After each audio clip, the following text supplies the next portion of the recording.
Hi, my name is Brent Facchinello. I'm here with MiraFlora Naturals. This is our family farm. We have 160 acres located in Boulder, Colorado. Started this business with the family. Right now we're in the middle of harvest. As you can see, there's a lot going on. So MiraFlora, one of the big things that was important to us was to be vertically integrated. This year we only grew 10 acres of hemp with the main purpose of growing it for hemp extract, flour, smokable flour, and creating crude oil. Everything here we grow is organic. We actually use alpacas to help us organically fertilize the farm as part of our sustainability practices.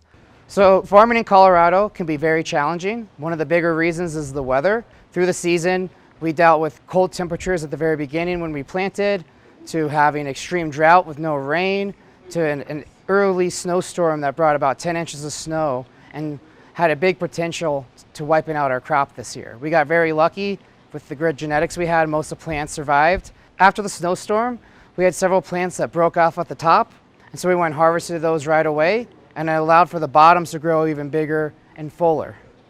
So we planted in early June, June 10th through the 12th, and we brought all the plants into a greenhouse originally, which allowed us to kind of stage them for the actual planting. Soil was a little dry when we planted them, so we want to make sure next year that we turn the soil a little bit more, because this is going to make the planting process much easier. So being in Colorado, it's a very dry climate, and this year Colorado dealt with a drought.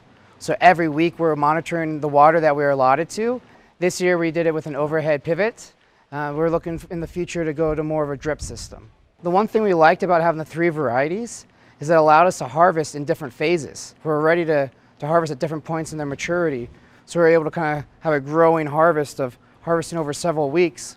Last year we harvested all in 5 days. And harvesting 10 acres in 5 days is not something super easy to do. We're successful, but we learned from that lesson. I think the thing I've learned the most helping run a farm is you have to be very adaptive and problem solve.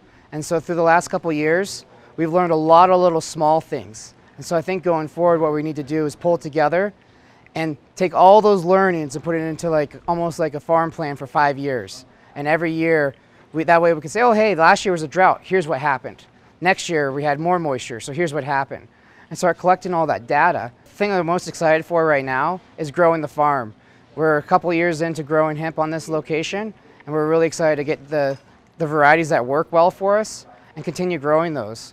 Like I talked about with some of the plants, we've learned a lot about them through working with Front Range Bio on what plants do we need, why do we need them, and with that test plot we have with them, I'm really excited to see where that goes in the future and helping us grow our program in the hemp industry as a whole.